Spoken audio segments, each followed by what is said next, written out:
अगर वास्तव में अपराध खत्म करना है तो आपको वैदिक शिक्षा लागू करना पड़ेगा। सबसे पहले ये जो 16 संस्कार विधि है महर्षि दयानंद ने लिखा है, इसको प्राइमरी के सिलेबस में लागू करिए। प्राइमरी के सिलेबस में विदेशी किताब बंद करिए, विदेशी लेखकों को बंद करिए, विदेशियों के बारे में पढ़ाना बंद करिए, विदेशी नाम हटाइए, विदेशी निशान हटाइए, विदेशी परंपरा हटाइए, उसका भारतीकरण करिए। 16 संस्कार पढ़ाइए प्राइमरी के सिलेबस में, जिससे टीचर को भी पता होगा, बच्चों को भी पता होगा, माता पिता होमवर्क कराएंगे उनको भी पता होगा। 16 संस्कार को जन जन पहुंचाना जरूरी है, महर्षि दयानंद की इस पुस्तक को।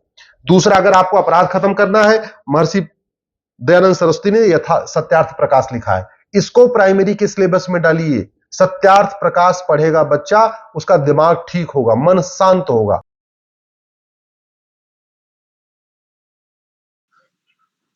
आइए अपनी कक्षा को प्रारंभ करते हैं। परमपिता परमात्मा की महती अनुकंपा से हम सभी को एक उत्तम ग्रंथ पढ़ने, समझने, सीखने, जानने, अपने जीवन को और उत्तम बनाने का उत्तम अवसर प्राप्त हो रहा है।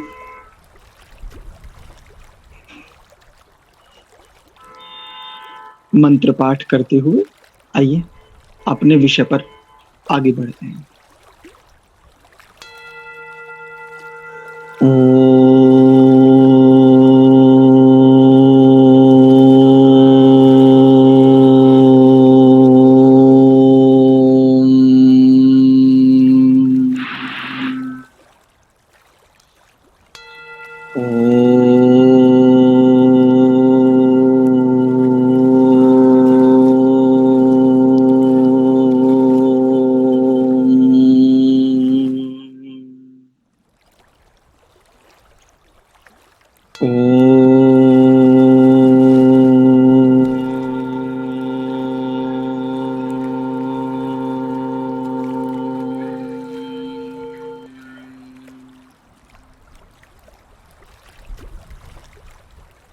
ओम सहना भवतु सहनौ भुनक्तु सह वीर्यं करवावहै तेजस्विनावधीतमस्तु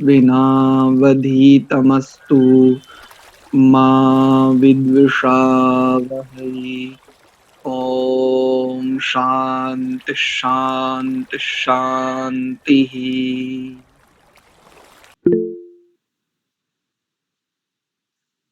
ओम, आप सभी का पुनश्च हार्दिक स्वागत एवं अभिनंदन संस्कार विधि स्वाध्याय की इस पिछली कक्षा में हमने उपस्थान के उपरांत प्रार्थना मंत्र, गुरु मंत्र, जिसे हम गायत्री मंत्र के नाम से भी जानते हैं, इसके व्यापक विस्तृत भाष्य को देखा था और अंत में हमने इस प्रार्थना को देखा था, इस समीपता को देखा था।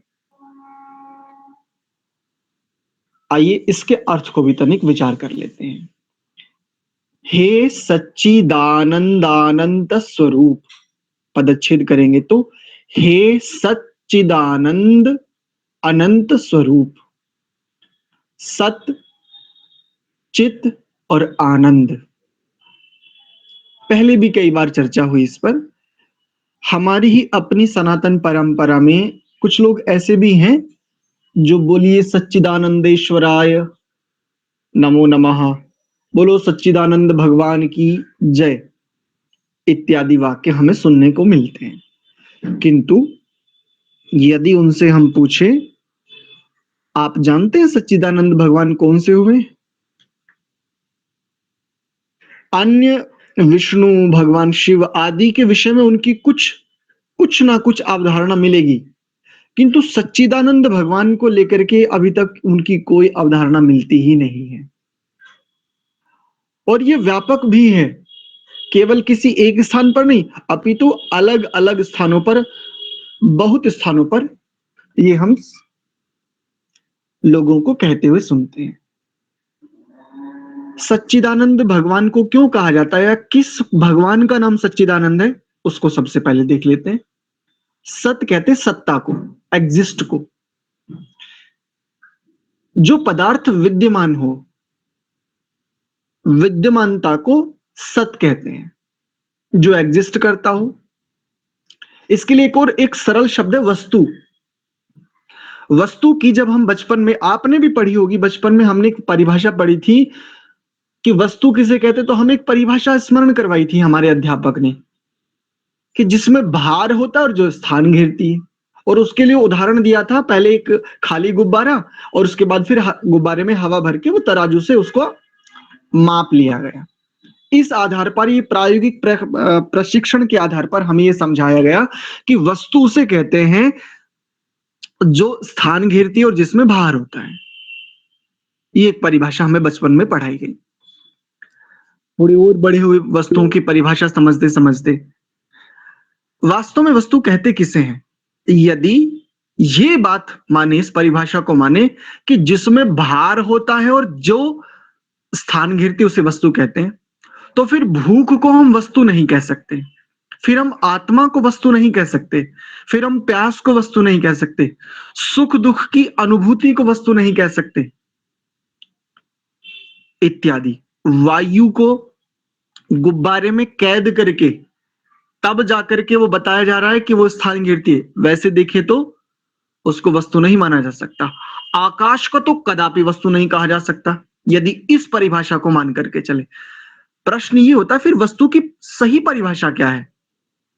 तो वस्तु की परिभाषा है जो सत्तात्मक पदार्थ है वही वस्तु है, जिसकी वास्तविकता हो, जो वास्तव में हो वह वस्तु है, जो एग्जिस्ट करता हो, जिस पदार्थ की विद्यमानता हो, जो उपस्थित हो, उसे कहते हैं वस्तु।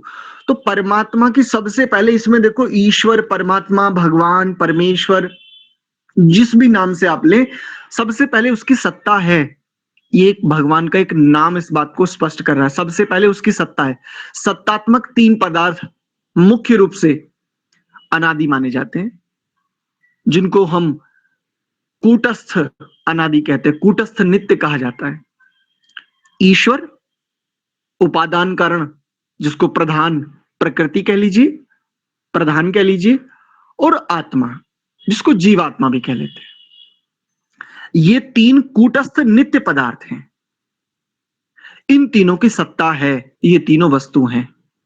मूल प्रकृति भी, अर्थात जिसे प्रधान कहते हैं, जगत का उपादान कारण, ये ईश्वर, उसकी सत्ता है, और आत्मा, इसकी भी सत्ता है। एक विचार है जिसे इस्लाम कहते हैं। इस्लाम में कहा जाता है कि स्त्रियों में आत्मा ही नहीं होती, स्त्रियों में वो आत्मा नहीं मानते, इत्यादि। तो सबसे पहले सत मतलब जिसकी सत्ता हो, जो वह वस्तु। तो सत्ताएं किन किन की हैं? परमात्मा की सत्ता है, जीवात्मा की सत्ता है, और प्रकृति की भी सत्ता है। अगला शब्द आता है इसमें चित। सत चित पदच्छेद करेंगे, सत चित आनंद, ऐसे मिलेगा। चित किसे कहते हैं? चित कहते हैं चेतन को। प्रश्न फिर खड़ा रह जाएगा, फिर चेतन किसे कहते हैं?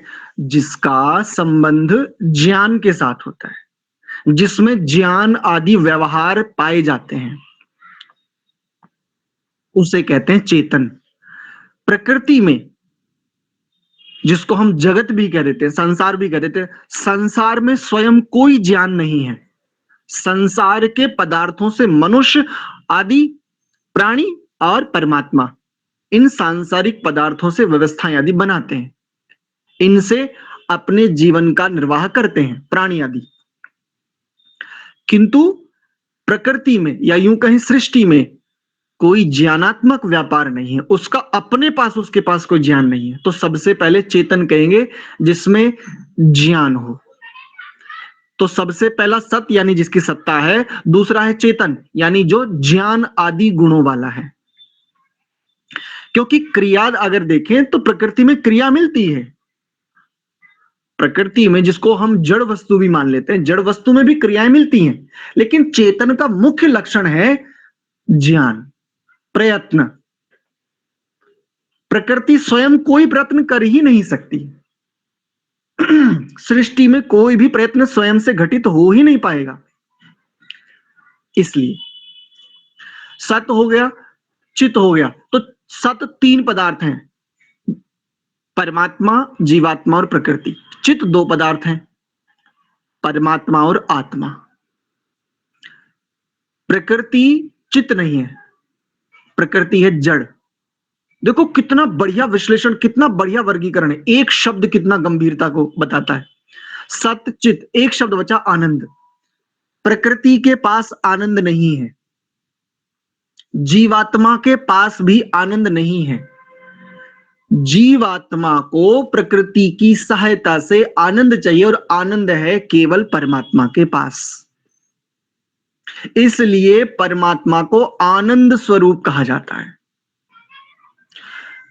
तो सत, चित और आनंद, इन तीन शब्दों से मिलकर के एक शब्द बनता है सच्चिदानंद। इसलिए परमात्मा को सच्चिदानंद भगवान कहा जाता है। जीवात्मा को सबसे पहले यदि कुछ चाहिए, जिसके लिए सब प्रयत्नशील हैं, सभी जीवात्मा, समस्त चेष्टाएं संसार में, सभी प्राणियों की चेष्टाएं, इसका मुख्य प्रयोजन क्या है? मुख्य प्रयोजन क्या है? प्रत्येक गंभीर विचारक इस बात पर, इस विचार पर आता ही आता है, उसको आना ही चाहिए। यहां से धार्मिकता जिसके लिए धारण की जाती है उसे कहते हैं अध्यात्म। तो अध्यात्म की यूं कहिए कि ये पहली एक ऐसी सीढ़ी है जहां से पता चलता है कि क्यों है ये सारी की सारी चेष्टाएं, ये सारे सारे कर्म, व्यवहार, धर्म को धारण करना इत्यादि, ये सब कुछ है किस लिए। यहां से ये बात सबसे पहले पकड़ में आती है। अच्छा, ये समस्त चेष्टाएं, ये समस्त व्यवहार, इनका कोई प्रयोजन होना चाहिए। और कैसा प्रयोजन होना चाहिए? सार्वकालिक होना चाहिए, सार्वभौमिक होना चाहिए। चाहे धर्म का धारण करना हो, चाहे शिष्टाचार हो, अर्थात शुद्ध आचरण करना हो, जो भी चेष्टाएं हैं, इन समस्त चेष्टाओं का प्रयोजन क्या है? जहां भी कहीं हम युक्त होते हैं, इस युक्त होने का प्रयोजन क्या है, मुख्य प्रयोजन क्या है? तो यहां से एक बात समझ में आती है कि युक्त होना ही इसलिए कि मुक्त हुआ जा सके। मुक्त होने के लिए ही युक्त होना था। जब जिसको ये बात जिस समय समझ में आई, यहां से उसके भीतर एक स्थिति काम करती है जिसे कहते हैं अध्यात्म। यहां से प्रारंभ होती है आध्यात्मिक यात्रा। जब व्यक्ति को, जब आत्मा को ये बोध होने लगता है, उसके भीतर ये घटित होने लगता है, ये प्रस्फुटित होने लगता है, शब्दों से नहीं, भीतर से, क्या ये समस्त चेष्टाएं, ये समस्त व्यवहार, इनका कोई ना कोई निश्चित प्रयोजन है। अर्थात ये सारी की सारी युक्त होना, संलग्न होना, ये संसार की समस्त युक्तियां, ये संसार में, समस्त संसार में, चाहे जिस दृष्टि से देखो, युक्त होना मुक्त होने के लिए। किससे मुक्त होने के लिए? जिससे चेतना, जिससे यह आत्मा, जिससे यह जीव मुक्त होना चाहता है। प्रश्न फिर खड़ा रहेगा, किससे मुक्त होना चाहता है? तो उसका उत्तर है समस्त दुखों से। समस्त दुखों से नितांत मुक्त होना चाहता है। इसलिए सत, चित और आनंद, प्रकृति का आलंबन लेकर के कोई भी आनंद को प्राप्त हो ही नहीं सकता। प्रकृति के बिना भी नहीं कर पाएगा, यह भी ध्यान रखें। कई लोग जो प्रारंभिक साधक हैं, जब प्रारंभ करते हैं तो वो नहीं नहीं ये सब कुछ व्यर्थ है, ये सब कुछ व्यर्थ है, ये सब कुछ व्यर्थ है, इतना व्यर्थ मानने लगते हैं। वो प्रारंभिक एक अवस्था होती है, अपने शरीर को अनावश्यक अनेकों प्रकार का कष्ट देने लगते हैं, वो अनावश्यक। उनसे पूछो क्या कर रहे, बोले तप कर रहा हूं। नहीं नहीं, तप करना बिल्कुल ठीक है, लेकिन ये शरीर धर्म का आदि साधन है। आदि धर्म को पालन करने के लिए, साधना के लिए सबसे महत्वपूर्ण साधन है। वेद इसकी बड़े सुंदर शब्दों में प्रशंसा करता है, बड़े सुंदर शब्दों में। तो साधना के लिए साधक का ये साधन है शरीर। और शरीर कौन कौन से? तो कई प्रकार के शरीर माने जाते हैं, स्थूल शरीर, सूक्ष्म शरीर इत्यादि। स्थूल शरीर में जो हमें बाहर दिखता है, हाथ पैर आदि पूरा का पूरा, ये जो स्थूल रूप से दिखता है ये, और सूक्ष्म में वही अंतःकरण, इंद्रियां आदि, उन सबको सूक्ष्म शरीर कहा जाता है इत्यादि। तो इनकी उपेक्षा करके यदि कोई साधना करना चाह रहा है तो अभी उसका अनुभव कम है, अभी उसका ज्ञान ठीक नहीं है। उसका जैसे जैसे ज्ञान बढ़ेगा, जैसे जैसे उसका अनुभव बढ़ेगा, उसको पता चल जाएगा, अरे ये शरीर, ये जो देह है, ये तो बड़ा उत्तम साधन है, इसकी तो प्रयत्न पूर्वक रक्षा करनी चाहिए। तो साधन की रक्षा होगी, साधन की रक्षा करते हुए तब कोई साधक अपने साध्य को सिद्ध कर पाता है। तो जीवात्मा के लिए ये जो प्रकृति है, ये जो मूल उपादान कारण है, जिसको हम सृष्टि कह देते हैं, यह सृष्टि हम सभी जीवों के साध्य को सिद्ध करने का मुख्य साधन है, मुख्य, सबसे मुख्य साधन है। इसलिए मैं जीवात्मा सत भी हूं और चित भी हूं। ये प्रकृति सत है, ना चित है, ना आनंद है। इसमें प्रकृति की सहायता से मैं जीवात्मा सत हूं और चित हूं, यानी मेरी सत्ता है, मैं चेतन हूं, ज्ञान वाला हूं। किंतु अब मुझे साधन चाहिए ना, जिससे मैं सिद्ध कर सकूं आनंद को, अपनी साधना को, इत्यादि, अपने साध्य को। इसलिए मुझे बड़े ही प्रयत्न पूर्वक इसकी रक्षा करनी चाहिए। तो मुझ आत्मा जो कि सत है और चित है, प्रकृति जो सत्तात्मक है, उसकी सहायता से जो परमात्मा सत, चित और आनंद स्वरूप वाला है, वही मेरा प्राप्तव्य है, वही मेरे लिए ध्यातव्य है, वही मेरे लिए उपासनीय है। ये मुख्य बात हमें समझ में आ जानी चाहिए। और जब ही ये बात हमें समझ में आती है, उसके बाद हम एक ठीक ठीक मार्ग पर आगे बढ़ने लगते हैं। अनंत शब्द है इसमें, अनंत। परमात्मा के समस्त गुणों को यदि हम देखें तो अनंत ही है। अगर पूछे कि उसका आनंद कैसा है, तो अनंत है। उसके आनंद का कोई अंत हो ही नहीं सकता। क्यों नहीं हो सकता? क्योंकि वो स्वयं अनंत है। समय की दृष्टि से, काल की दृष्टि से, ज्ञान की दृष्टि से, सामर्थ्य की दृष्टि से, चाहे जिस दृष्टि से देखो, अनंत है। सामर्थ्य की दृष्टि से देखो, अनंत सामर्थ्य है। ज्ञान की दृष्टि से देखो, सर्वज्ञ है।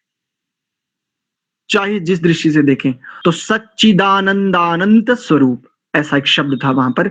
सत चित आनंद, ये आपको समझ में आ गया होगा। अनंत स्वरूप अर्थात परमात्मा का जो आनंद है वो भी कैसा है? अनंत है। ये बात।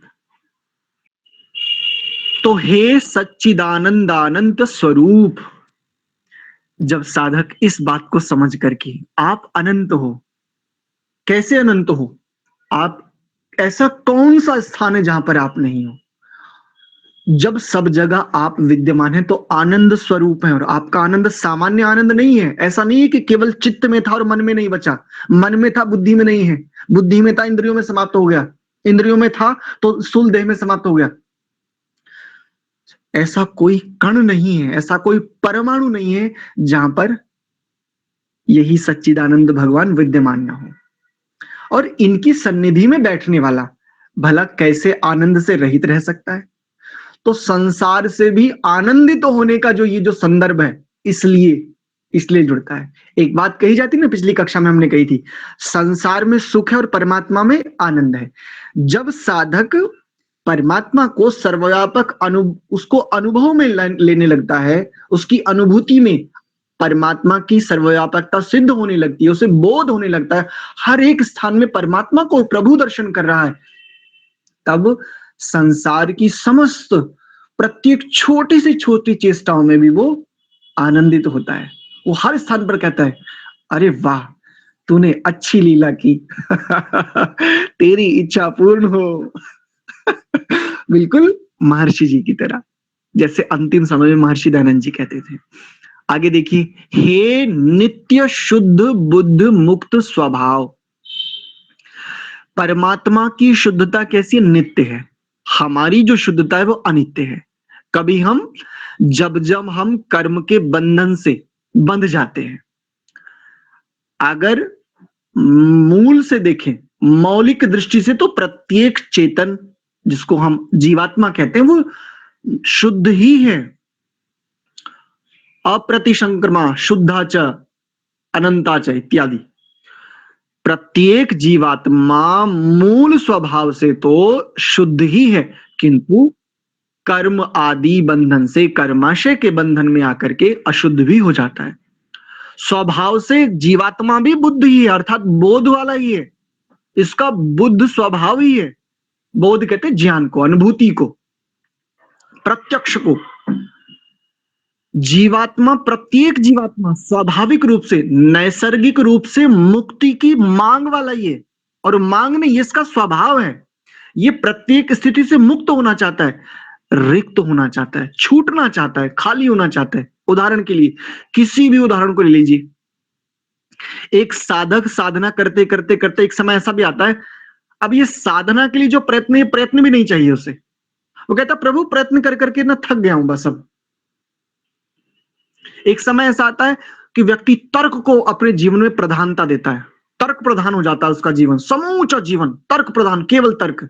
और एक समय वही जैसे जैसे अनुभव बढ़ता जाता है, वो कहता है बस अब इस तर्क से मैं थक गया। बहुत उत्तम चीज है, बहुत उत्तम वस्तु है। अब बताओ, तर्क भी वस्तु है।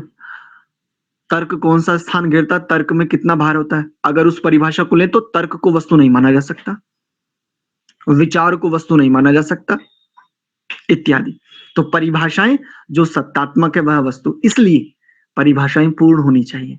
और परिभाषा, यह शब्द भी बताता है, चारों ओर से जो भाषित होती है उसी को कहते हैं परिभाषा। तो परमात्मा नित्य शुद्ध है, नित्य बुद्ध है, नित्य ही मुक्त स्वभाव वाले हैं। सा एष पूर्वेशामपि गुरुः कालेनान वच्छेदात्। और इसी के आगे एक और सूत्र आता है, क्लेश कर्म विपाकाशयैर अपरामृष्टः पुरुष विशेष ईश्वरः। बड़े सुंदर शब्द, बड़े सुंदर ढंग से खोलता है इस बात को कि परमात्मा कैसे है। क्लेश कर्म, कर्मों के आशय इन सबसे अपरामृष्ट है, नित्य ही शुद्ध है, नित्य ही बुद्ध है, नित्य ही मुक्त है। उसकी मुक्ति में, उसकी शुद्धता में, उसकी बुद्धता में तनिक भी, लेश मात्र का भी व्यवधान है ही नहीं। जीवात्मा भी मौलिक यही है, लेकिन कर्म के बंधन में आकर के जब बंध जाता है तो उससे छूटना चाहता है। तो समस्त चेष्टाएं निश्चेष्ट होने के लिए, समस्त प्रकार का जो युक्त होना है वो, इसलिए मैंने कहा था मुक्त होने के लिए। आगे कहा हे अज। अज किसको कहते हैं, किसी को पता है? अजन्मा। बिल्कुल ठीक। उसका कभी जन्म नहीं होता। भगवान कृष्ण का जन्म हुआ था, भगवान श्री राम का जन्म हुआ था, भगवान परशुराम जन्मे थे, आदि योगी भगवान शिव जन्मे थे, उनका जन्म हुआ था। परमात्मा का जन्म संभव ही नहीं है। परमात्मा तो सबको जन्म देते हैं, हिरण्यगर्भ है वो तो, समस्त जीवों की, समस्त संसार की उत्पत्ति, इसलिए परमात्मा को हिरण्यगर्भ कहा जाता है। यदि परमात्मा को उत्पन्न होना माना जाए तो परमात्मा उत्पन्न कहां पे होंगे? जो परमात्मा समूचे जगत का गर्भ है, समूचे जगत का गर्भ है, गर्भ, आधार है, अधिकरण है, अधिष्ठाता है। अगर थोड़ी देर के लिए अभ्युपगम से माने कि परमात्मा जन्म लेते हैं, तो परमात्मा को जन्म लेने के लिए गर्भ चाहिए ना। तो सर्वव्यापक परमात्मा को जन्म लेने के लिए बताओ सर्वव्यापकता से बड़ा कौन सा गर्भ होगा, इत्यादि। तो परमात्मा अज हे अज हे अजन्मा, ये संबोधन एक साधक ऊपर से संध्या में गायत्री मंत्र से लेकर के और आगे अंग स्पर्श मार्जन, वहां से चलते चलते उसके बाद आगे परितंच सत्यंचा, ये अघमर्षण, और यहां से करते हुए मनसा परिक्रमा, उपस्थान, और अब यहां पर आकर के बिल्कुल अवस्थित हो गया है। अब परमात्मा से मानो बातें कर रहा है, उससे बिल्कुल जैसे अपने मित्र से बात करते वैसे बात कर रहा है कि आप, मैं आपको जान गया हूं, आप ऐसे हैं, आप ऐसे हैं। हे अजा, आप अजन्मा है। हे निराकार, आप निराकार है, आकार रहित। आकार जिसका ना हो उसे कहते हैं निराकार, जिसकी आकृति ना हो, जिसका कोई परिमाण ना हो, लंबा चौड़ा, इतना बड़ा, छोटा मोटा, दुबला पतला इत्यादि, समस्त प्रकार के परिमाण से जो रहित है उसे कहते हैं निराकार। सर्वशक्तिमान, न्यायकारी, आप न्यायकारी हैं। हे करुणामृत वारिधे, करुणा अमृत वारिधे,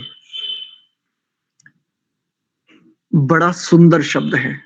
मानो साधक जब इस संबोधन को परमात्मा से बात करते हुए कह रहा है तो मानो भीग रहा है बिल्कुल। अमृतमय, करुणामय वारिधे, सागर हैं आप, करुणा अमृत के सागर हैं। दोषी भी हूं ना मैं पापी भी हूं, यदि मैं अत्यंत अधम भी हूं, अपनी करुणा से आप मुझ अधम का भी उद्धार करोगे ही करोगे, क्योंकि आप करुणा के सागर हैं। करुणा अमृत वारिधे, अनंत सागर हैं आप। सवितुः, हे सविता देव, समस्त जगत के उत्पत्ति करता, समस्त ऐश्वर्यों के प्रदाता, अनंत ऐश्वर्य युक्त सवितुः, देवस्य, देवों के देव, समस्त देवों के देव, समस्त दिव्यताओं की परम दिव्यता। इसलिए परमात्मा को परम दिव्य इसलिए कहा जाता है, समस्त ज्योतियों की ज्योति इसलिए कहा जाता है, समस्त अग्नियों में परम अग्नि इसलिए कहा जाता है, समस्त यज्ञों का यज्ञ इसलिए परमात्मा को कहा जाता है देवस्य। देव शब्द जिस धातु से निष्पन्न होता है उसके अर्थ देखें तो बहुत व्यापक है। मतलब देव शब्द को अच्छे प्रकार से उसका अध्ययन करने में, अध्यापन करने में ही कम से कम आधा घंटा लग सकता है, इतनी बड़ी वो धातु है इत्यादि। तव, तेरा, यद वरेण्यम, यद वरेण्यम, तव तेरा, तेरा जो वरेण्यम वर्णीय, भर्गः तेज है, तेरा जो वर्णीय तेज है, तद्वयम उसको हम लोग, धीमहि हम लोग धारण करते हैं, हम धारण कर रहे हैं प्रभु से। कस्मै प्रयोजनाय, किस प्रयोजन के लिए कर रहे हैं, स्वयं से प्रश्न कर रहा साधक, मानो परमात्मा से बातें कर रहा है। किस प्रयोजन के लिए धारण करते हैं, तो आगे देखो कितना सुंदर, कितना बढ़िया वार्तालाप है, क्या सुंदर दोनों के मध्य वार्ता चल रही है। यह जो सविता देवः परमेश्वरः, सह, जो सविता देव परमेश्वर हैं, वह नः अस्माकम, हम सब के लिए, हम सब की धियो, बुद्धियों को, बुद्धि ही प्रचोदयात, हम सब की बुद्धियों को सन्मार्ग की ओर, बुद्धि ही प्रचोदयात, सन्मार्ग की ओर ले चलिए। सुअस्ति, स्वस्ति पंथाम अनुचरेम, अग्ने नय सुपथा, हमारी बुद्धियों को किस पथ पर ले चल, अग्नि, अपने पथ पर ले चल, सुपथ पर ले चल। जो तेरा पथ है ना, निश्चित वही सुपथ है, वही स्वस्ति पथ है, वही उत्तम पथ है। जीवन की समस्त यात्राएं तब सार्थक हो जाती हैं जब यात्री को तेरा पथ मिल जाता है, अर्थात स्वपथ मिल जाता है, जब वह स्वतंत्र को समझने लगता है, अर्थात आत्म पथ पर आरूढ़ होते ही, जब भी कोई साधक ज्यों ही आत्म पथ पर आरूढ़ हुआ, त्यों ही परमात्मा से उसकी मैत्री प्रगाढ़ हो गई। अब उसे उससे वार्ता करने का अधिकार प्राप्त हो गया, सिद्ध कर लिया उसने। परमात्मा और वो दोनों ऐसे समझो जैसे, जैसे सामान्य लोक में कहें दोनों लंगोटिया यार हैं, बिल्कुल ऐसे एक दूसरे के अंग संग बसे हुए, एक दूसरे के। साधक अपने प्रभु को सर्वत्र देख रहा है और परमात्मा अपने साधक को सर्वत्र मानो अपनी करुणामृत वर्षा से चहुं ओर भिगो रहे हैं, चहुं ओर उसके ऊपर वर्षा कर रहे हैं, चहुं ओर सतत वर्षा हो रही है और वो प्रति क्षण उस वर्षा में स्नान कर रहा है, आनंदित हो रहा है, आप्लावित हो रहा है, आह्लादित हो रहा है और कह रहा है और आगे ले चलो, और आगे ले चलो। अनंत हो ना, बस मैं अनंत का ही पथिक होना चाहता हूं। ये जो पृथ्वी है, ये जो ग्रह है, ये जो जीवन है, ये जो संचालन है ना, इसमें वो रस नहीं है, इसमें बंधन है, इसमें संकुचन है, इसमें एक देशीयता है।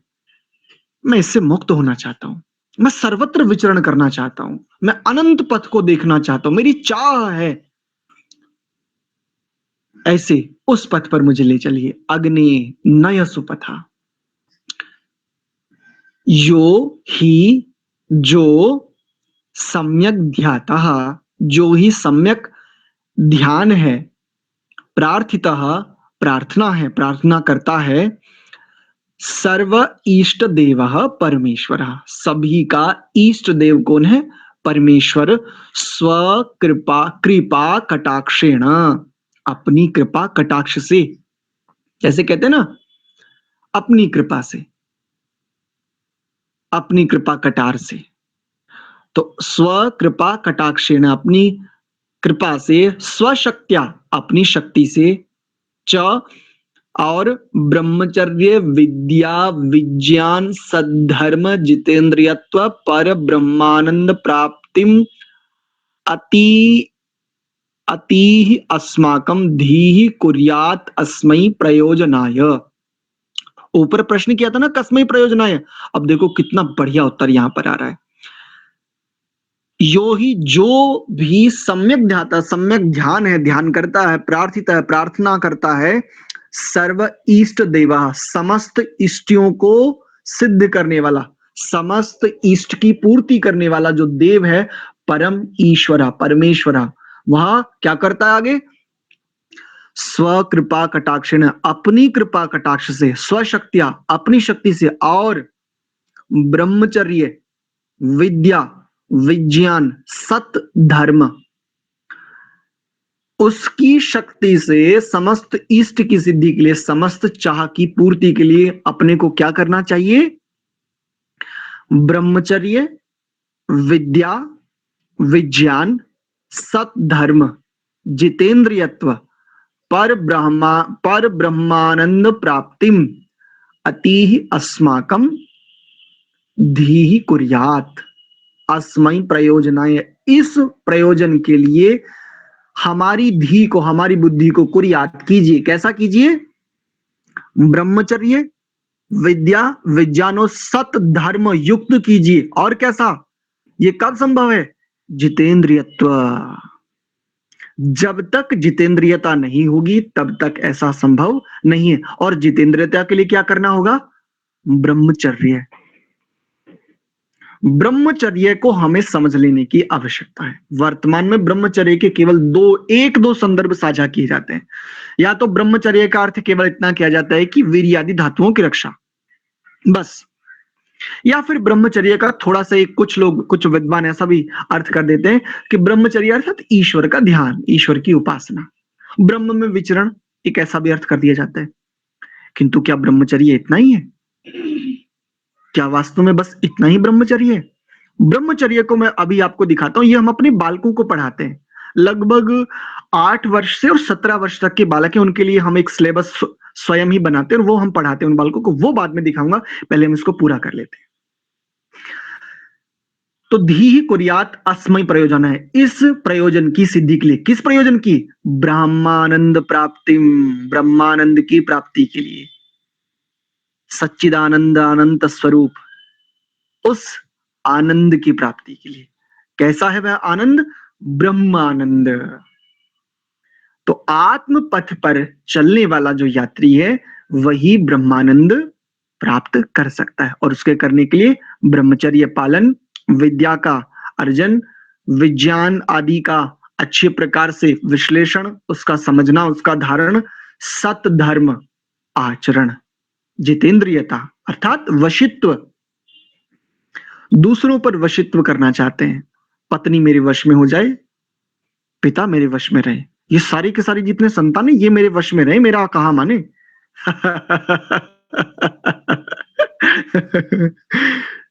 बड़ी बढ़िया बात है ये, बहुत सुंदर बात है। प्रकृति है ही चमकीली, बहुत चमकीली है, उलझाने वाली है, भटकाने वाली है, बहुत खतरनाक। उत्तम साधन है लेकिन भटकाने वाली है। हिरण्मयेन पात्रेण सत्यस्यापि हितम मुखम, उसका मुख चमकीले पदार्थों से ढका हुआ है। वशित्व दूसरों के ऊपर नहीं करना था, स्वयं के ऊपर करना था। लेकिन प्रकृति है ना चमकीली है, स्वर्णमयी है, स्वर्णमयी, इसलिए भटका दिया ना। पुत्रों के ऊपर वशित्व करना चाहता है, पत्नी, पुत्र, माता, पिता, परिवार। कुछ लोग अगर किसी पद आदि पर तो अपने अधीन काम करने वाले कर्मचारियों के ऊपर, और किसी कोई नेतृत्व करता आदि है, राज्य आदि का संचालन करते हैं तो वो अपनी प्रजा आदि। लेकिन वास्तव में वशित्व स्वयं के लिए था, स्वयं के ऊपर था, मुख्य स्वयं के लिए ही था। जिसने स्वयं के ऊपर वशित्व प्राप्त करके जब जो आगे बढ़ रहा है, ये ठीक चल रहा है, बिल्कुल ठीक चल रहा है। तत् परमात्म स्वरूपम, उस परम आत्म स्वरूप को वयम, हम सब लोग धीमहि धारण करें, उसका हम ध्यान कर रहे हैं, उसका हम प्रत्यक्ष कर रहे हैं। इति संक्षेपतो, संक्षेप से गायत्री अर्थो विज्ञेय, गायत्री का अर्थ जानना चाहिए। एवं इस प्रकार प्रातः सायं, प्रातः और सायंकाल, द्वयोः दो, संध्योः एक, संध्योः क्षमा चाहूंगा, संध्योः एकांत देशम, द्वयोः संध्योः, संधि कितने बार कह रहे हैं? 2 बार। कई सारे लोग ऐसे भी हैं वो 3 बार संध्या का विधान करते हैं। हमारी अपनी सनातन परंपरा में ऐसे भी कुछ अभी संत महात्मा विद्वान लोग हैं ऐसे, जो अपनी अपनी परंपरा का निर्वहन करने वाले कह सकते हैं उन्हें, जिनको आप शंकराचार्य, पीठाधीश्वर, मठाधीश्वर इत्यादि शब्दों से जान सकते हो। इनमें कुछ परंपराएं ऐसी भी हैं कि वो कहते हैं नहीं, 3 समय त्रिकाल संध्या, ऐसा भी वो विधान करते हैं। किंतु आपकी बातों से और ऋषियों की बातों से और वेद की बातों से, अगर हमें वेद के विरुद्ध आपकी बातें मिलेंगी, हम वेद को मानेंगे। यदि ऋषियों की बातें भी वेद के विरुद्ध मिलेंगी तो हम ऋषियों की बातों को भी नहीं मानेंगे, हम वेद को मानेंगे। वेद का हमें प्रमाण मिलता है 2 समय, प्रातः प्रातः, सायं सायं, सोयमनस्य दाता, ऐसा करके एक मंत्र आता है, गृह पतिर्नो सोयमनस्य दाता, इस प्रकार से एक मंत्र आता है। ये मंत्र, और ऋषियों का महर्षि मनु से लेकर के अद्य पर्यंत जितने ऋषि हुए हैं उनका भी प्रमाण है, द्वयोः संध्योः, 2 काल में ही संध्या होती है। अगर संधि को माने तो संधि तो फिर प्रत्येक छोटे से समय की जो सबसे छोटी इकाई हो उसमें भी संधि हो रही है। फिर तो प्रत्येक क्षण में समय की सबसे छोटी इकाई में दूसरी इकाई के साथ वो जुड़ रही है, यहां पर भी संधि है। फिर तो पूरे दिन केवल ध्यान ही किया जाए ना, संध्या ही कर देनी चाहिए इत्यादि। एकांत देशम, एकांत देश स्थान में गत्वा, जाकर, शांतो भूत्वा, एकदम सहज होकर के, शांत होकर के। संध्या में जाकर के शांत होना और शांत होकर के संध्या में जाना, दोनों बातें देखने में एक जैसी लगती हैं, लेकिन गूढ़ता समझने की बात है। संध्या में कुछ लोग इसलिए जाते हैं, उपासना करने इसलिए जाते हैं कि हम शांति प्राप्त कर सकें। लेकिन जो साधक होता है ना, उसका आचरण ही शांति को स्थापित करने के लिए होता है। और जब वो संध्या में जाता तब अत्यंत सहज होकर के, अत्यंत शांत होकर के, तब वो संध्या करने जाता है। इसकी उन्नति को कोई नहीं रोक सकता। जो सहज होकर के संध्या की ओर बढ़ रहा है, जो शांत होकर के, प्रयत्न पूर्वक नहीं, स्वाभाविक रूप से शांत होकर के जो उपासना में संलग्न है, अब इसको ये चमकीले पदार्थ, ये प्रकृति इसको अब आकर्षित करने का प्रयत्न कर सकती है, कर नहीं पाएगी। तो साधकों की अवनति होने के पीछे की जो मूल अवधारणा है वो ये है। जो साधक प्रयत्न कर रहा है उस प्रयत्न को सिद्ध करने के लिए वो उपासना में जा रहा है। और जब साधक आगे बढ़ने लगता है, बढ़ता जाता है, तब उस प्रयत्न की सिद्धि हो जाती है और उस पूरे प्रयत्न की सिद्धि को अपने व्यवहार काल में जीता है। और जो जिया जा रहा है उसको और बढ़ाने के लिए अब वो आगे उपासना में जा रहा है। इसको ये प्रकृति, ये चमकीले पदार्थ जिसको कहें सांसारिक मोह माया, अब इसको भटकाएगी नहीं, इसको उलझाएगी नहीं, अपितु क्या बनेगी, इसका साधन बन जाएगी। भूतवा होकर के यत आत्मा, जो आत्मा सन करता है, क्या करता है, परमेश्वरम प्रतिदिनम ध्यायेत, परमेश्वर का प्रतिदिन ध्यान करता है। ध्यायेत उसको करना चाहिए, विधिलिंग का प्रयोग है। तो प्रतिदिन इस प्रकार, प्रतिदिन दोनों समय, प्रातः और सायं दोनों संधि वेला में, संधि वेला किसे कहते हैं, जब सूर्य के उदय होने का समय अर्थात आकाश में लालिमा छाई हुई, ये प्रातः काल की, और इसी प्रकार से जब सूर्य अस्त होने को और अस्त होता हुआ सूर्य सायंकाल भी जो आकाश में लालिमा छाई होते, यही वास्तव में संध्या काल कहा जाता है। और इस काल में संध्या करने वाला हम सबका अनुभव है, जो जब जब इस काल में संध्या करते हैं कितना उत्तम हमें लाभ प्राप्त होता है। परमेश्वरम प्रतिदिनम ध्यायेत, परमेश्वर का प्रतिदिन ध्यान करें। भाषार्थ देख लेते हैं।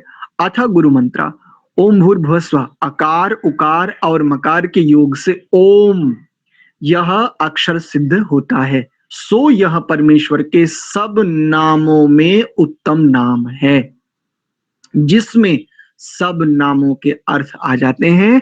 जैसा पिता पुत्र का प्रेम संबंध है, वैसे ही ओंकार के साथ परमात्मा का संबंध है। वाच्य वाचक, वाच्य वाचक संबंध बिल्कुल जैसे पिता और पुत्र के मध्य होता है, वैसा ही ओंकार का, इस ओम पद का परमात्मा के साथ संबंध है। मानो किसी ने ओम पद का उच्चारण किया नहीं कि परमात्मा को उसने प्रत्यक्ष साक्षात पुकारा नहीं। इस एक नाम से ईश्वर के सब नामों का बोध होता है। जैसे आकार से विराट, जो विविध जगत का प्रकाश करने वाला है, इसलिए उसे विराट कहते हैं। अग्नि, जो ज्ञान स्वरूप और सर्वत्र प्राप्त हो रहा है, अत्यंत पवित्र है, अग्नि को पवित्र भी कहा जाता है। स्वयं पवित्र है और दूसरों को पवित्र करने वाला है, भौतिक अग्नि भी और चेतन अग्नि भी। हम सब मनुष्यों में भी ये सामर्थ्य है ना, जितना जितना हमारे पास अनुभव ज्ञान विद्या है, अन्यों को हम दोषों से हटाने का प्रयत्न करते हैं कि नहीं। माता अपनी संतानों को दोषों से, दुर्गुणों से यथाशक्ति यथा सामर्थ्य बचाती है कि नहीं बचाती। ऐसे ही विश्व, जिसमें सब जगत प्रवेश कर रहा है और जो सर्वत्र प्रविष्ट है, इत्यादि नाम अर्थ आकार से जानने चाहिए। उकार से हिरण्यगर्भ, जिसके गर्भ में प्रकाश करने वाले सूर्य आदि लोक हैं, और जो प्रकाश करने हारे, हारे मतलब वाले, जो प्रकाश करने वाले सूर्य आदि लोकों का अधिष्ठान है।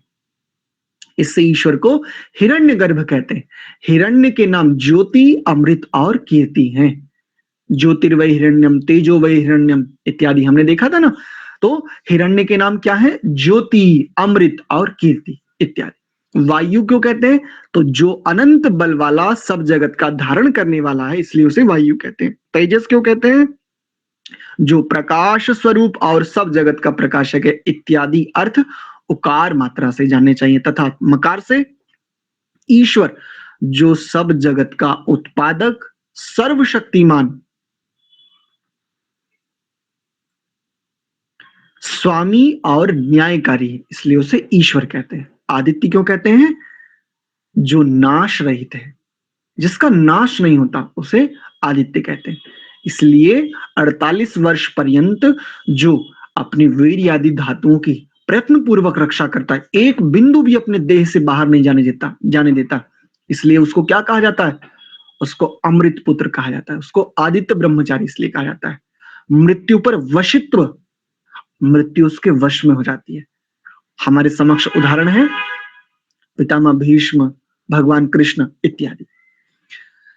प्राज्ञ क्यों कहते हैं उसको? जो ज्ञान स्वरूप है और सर्वज्ञ है, इत्यादि अर्थ मकार से समझ लेना। यह संक्षेप से ओंकार का अर्थ किया। अब संक्षेप से महाव्याहृतियों का अर्थ लिखते हैं। भूरिति वही प्राणः, जो सब जगत के जीने का हेतु और प्राण से भी प्रिय है, इसलिए परमेश्वर का नाम भू है। भुवृत्यापना, जो मुक्ति की इच्छा करने वालों, मुक्तो, और अपने सेवक धर्मात्माओं को सब दुखों से अलग करके सर्वदा सुख में रखता है, इसलिए परमेश्वर का नाम भुवः है।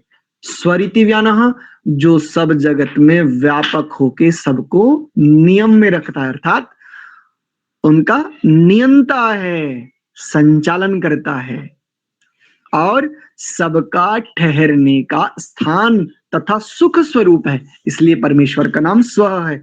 यह व्याहृतियों का संक्षेप से अर्थ लिख दिया। आप गायत्री मंत्र का अर्थ लिखते हैं। सवितु, जो सब जगत का उत्पन्न करने हारा और ऐश्वर्य का देने वाला है। देवस्य, जो सबके आत्माओं का प्रकाश करने वाला और सब सुखों का दाता है। उसका आत्माओं का प्रकाश का तात्पर्य क्या है? हम जीवों को, जो बंधन में है, जो बद्ध आत्माएं हैं, उनको, उनसे यदि परमात्मा इसी समय, मैं अपने लिए कहता हूं, जैसे परमात्मा मुझसे अभी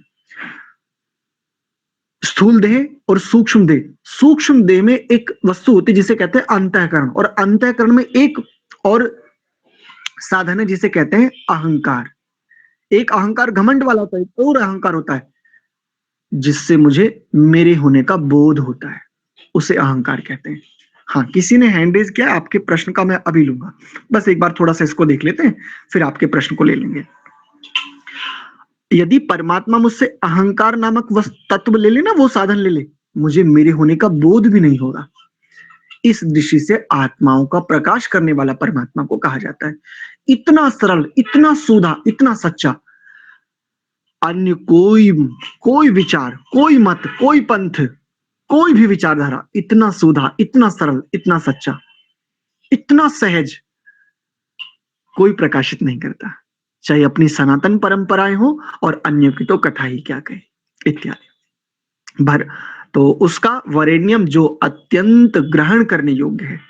भर्गः, शुद्ध विज्ञान स्वरूप है। तत्, उसको धीमहि हम लोग सदा प्रेम भक्ति से निश्चय करके अपने आत्मा में धारण करें। किस प्रयोजन के लिए? कि यह जो पूर्वोक्त सविता देव परमेश्वर है, वह न हमारी धियः, बुद्धियों को प्रचोदयात, कृपा करके सब बुरे कामों से अलग करके सदा उत्तम कामों में प्रवृत्त करे। निरंतर कर रहे हैं परमात्मा, दोष नहीं है, इसको समझिए। परमात्मा सदैव हमें उत्तम कर्मों में ही प्रवृत्त कर रहे हैं। हमारे संस्कारों की पराधीनता और कुसंस्कारों के अधीन होकर के हमारे जो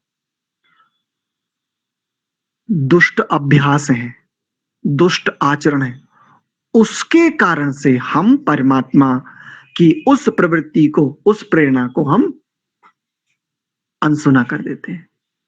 इसलिए हम उसका पालन नहीं कर पाते, इसलिए हम उससे वंचित रह जाते हैं। इसलिए सब लोगों को चाहिए कि सत चित आनंद स्वरूप, नित्य ज्ञानी, नित्य मुक्त, अजन्मा, निराकार, सर्वशक्तिमान, न्यायकारी, व्यापक, कृपालु, सब जगत के जनक और धारण करने हारे परमेश्वर ही की सदा उपासना करें, कि जिससे धर्म, अर्थ, काम और मोक्ष, जो मनुष्य देह रूप वृक्ष के 4 फल हैं, वे उसकी भक्ति और कृपा से सर्वथा सब मनुष्यों को प्राप्त हो।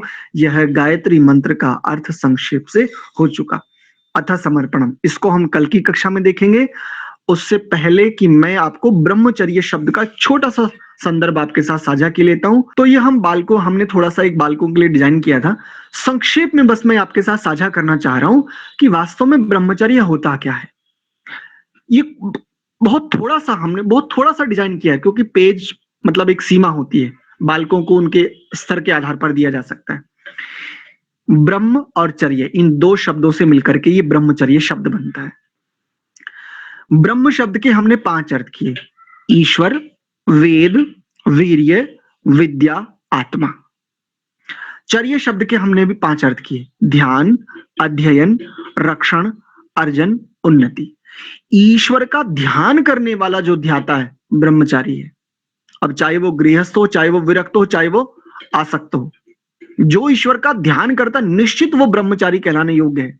वो ब्रह्मचर्य का पालन कर रहा है, आंशिक ही सही, आप नकार नहीं सकते। जो वेदों का अध्ययन कर रहा है वो ब्रह्मचारी है। और वेदों का अध्ययन किसे कहते हैं? सांगोपांग अध्ययन, अंग और उपांग। अंग किसे कहते हो? तो शिक्षा, कल्प, व्याकरण, निरुक्त, छंद, ज्योतिष, इन्हें कहते हैं अंग। और उपांग किसे कहते हैं? सांख्य, योग, वैशेषिक न्याय, वैशेषिक मीमांसा और वेदांत, इन्हें कहते हैं उपांग।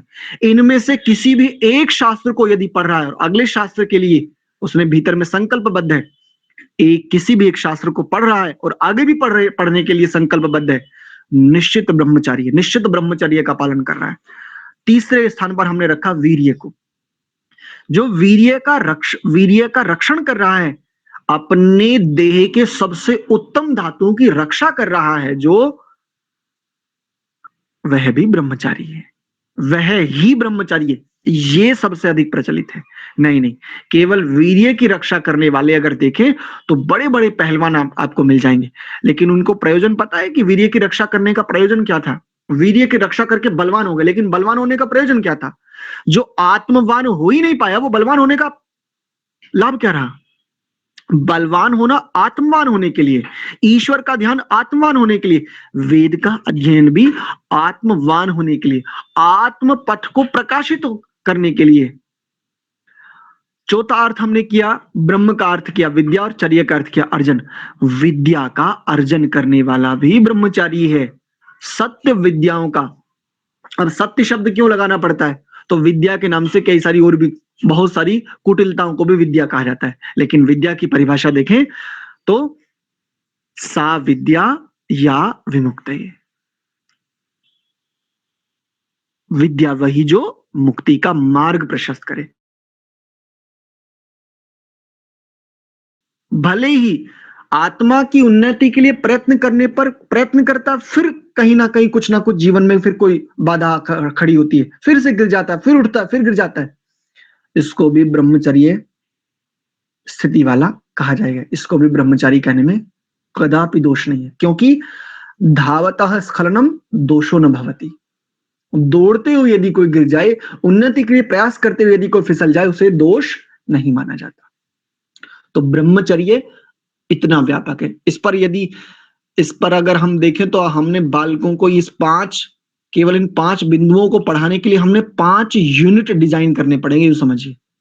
वैसे तो ब्रह्मचर्य में केवल ये 5 बिंदु हैं, लेकिन ईश्वर का ध्यान, इसमें पूरी की पूरी संध्या और संध्या का प्रयोजन वो हमने डिजाइन किया बालकों के लिए। वेद का अध्ययन, वो सांगोपांग आदि, वो हमने एक संक्षेप में आपके साथ साझा किया, इत्यादि। तो ब्रह्मचर्य इतना व्यापक है। बताइए, क्या हमारे गुरुकुल, क्या हमारे आचार्य, क्या हम स्वयं कभी इतना व्यापक चिंतन कर पाते हैं ब्रह्मचर्य को लेकर के? ये है विद्या में रत होने का लाभ। ये है परमात्मा की शुद्ध भाव से उपासना करने का प्रतिफल। अगर इसको हम कहें कि हमारा, नहीं, परमात्मा प्रदत्त ऋषियों के द्वारा निर्धारित निर्णीत सिद्धांत है। बस प्रभु प्रकाशित कर देते हैं, हम अन्यों के लाभ के लिए उनको संकलित कर लेते हैं, उनको थोड़ा सा व्यवस्थित कर लेते हैं। परमात्मा भी तो समूचे संसार को देखो कितना सुंदर डिजाइन करते हैं। बस हम भी परमात्मा का अनुकरण करते हुए अपना प्रयत्न कर लेते हैं, बस अपनी ओर से। अस्तु, तो आज का विषय हम इतना ही रखते हैं। जी, किसी ने हैंड रेज किया है, आप पूछ लीजिए, आपको क्या पूछना है? अच्छा, सुनीता करके कोई है, जी पूछिए।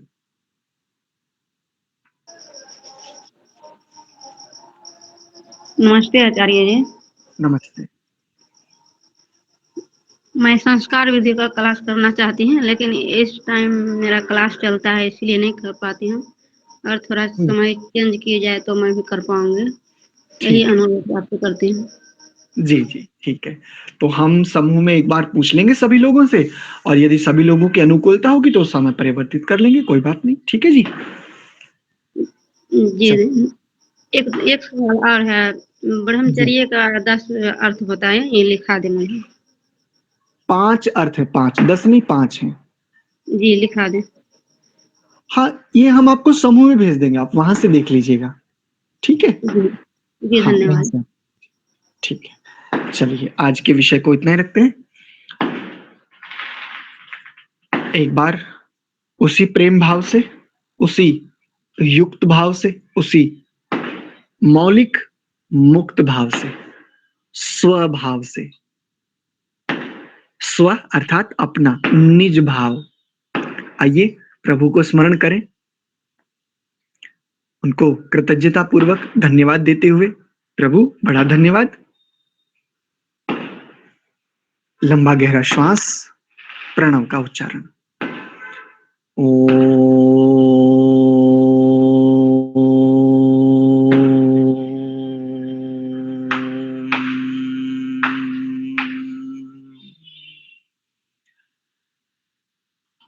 शांत शांत शांति ही। आप सभी को बहुत बहुत धन्यवाद, सादर प्रणाम।